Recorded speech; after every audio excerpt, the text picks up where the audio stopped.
Michelle and I dropped off our daughters for their first day of school today.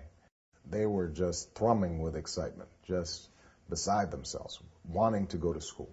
And the reason is because they've got a school with well-trained, well-paid, enthusiastic teachers with wonderful facilities. They've got a couple of parents who, from an early age, taught them that learning was fun. As much as I love my children and know that they are the best children on earth, I also understand that that joy in learning that I see in them should be true for every child. And there's no reason why any American child on their first day of school shouldn't have that same excitement and that same opportunity. No one needs to tell me about the importance of education because I wouldn't be where I am today without it. I didn't come from wealth. I didn't come from power. My family came from relatively modest means, but they had a good education and they instilled in me a desire for a good education. And it's a consequence of being able to go to world-class schools and universities that I was able to succeed. Every child should have that same opportunity. There's no child whose opportunity should be stunted because of failing schools. So what do we need to do? First, we have to make sure that we're doing everything we can to close the achievement gap. Make sure that every child comes to school already prepared to learn. Too many of our kids are behind the day they arrive in the school system because of poverty. So they don't know their colors, they don't know their letters, they don't know their numbers, they don't have the experience of being read to. All that makes an enormous difference, and if they start behind, they're going to stay behind. It's going to be very hard for them to catch up. So we have to have a universal program of early childhood education, not just pre-K, but also starting with parents who are at risk, so that when that child is born, we're working with the parents to give them the tools that they need to prepare their children. These are America's children.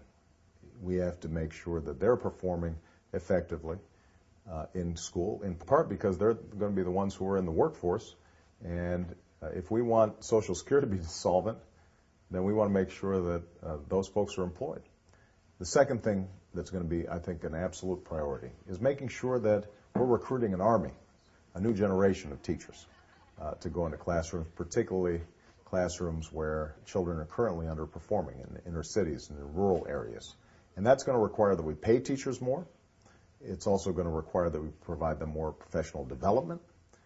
We've got to work with them, not against them, in raising standards. And one of the problems with No Child Left Behind is that it's become so reliant on a standardized test model that, first of all, subjects like history and social studies have gotten pushed aside.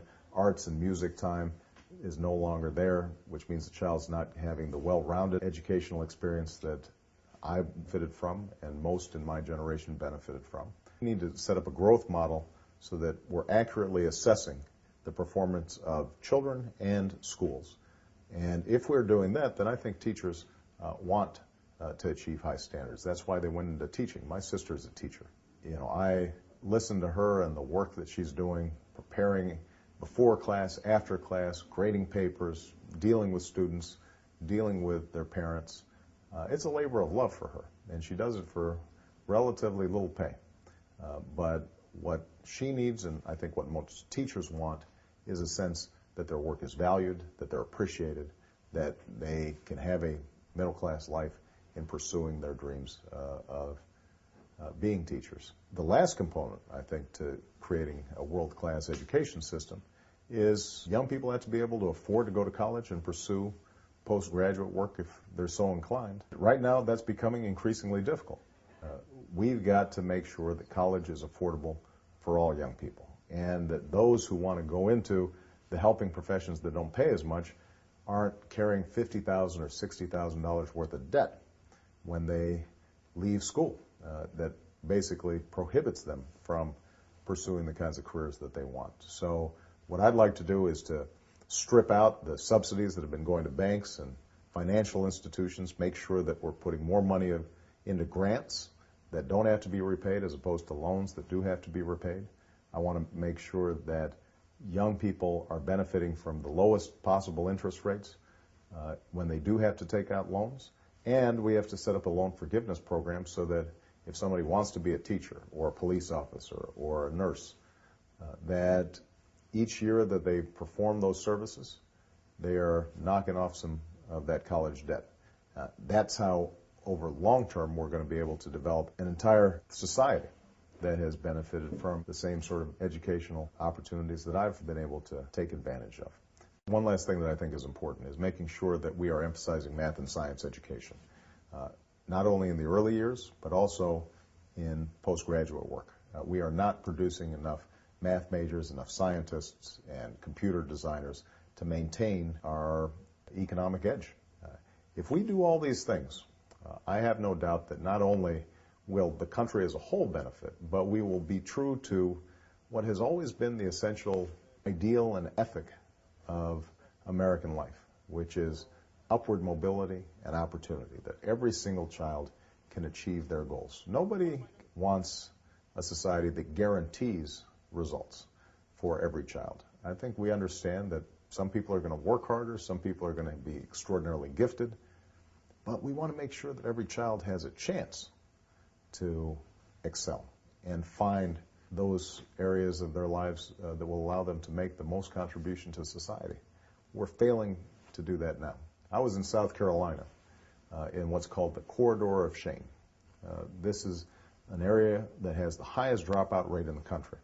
And when you visit these school buildings, some of which were built in the 1800s after the Civil War, children learning in trailers next to train tracks, so teachers have to stop anytime the train goes by because the whole structure shakes.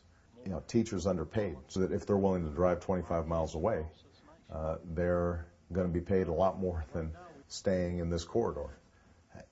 It's no wonder that children aren't succeeding, because we're not sending a message to them that education is valued. We're not making the investment that would be required to really make a difference. And as President of the United States, I want to work with every state and every local community to ensure that there are no corridors of shame anywhere in this country.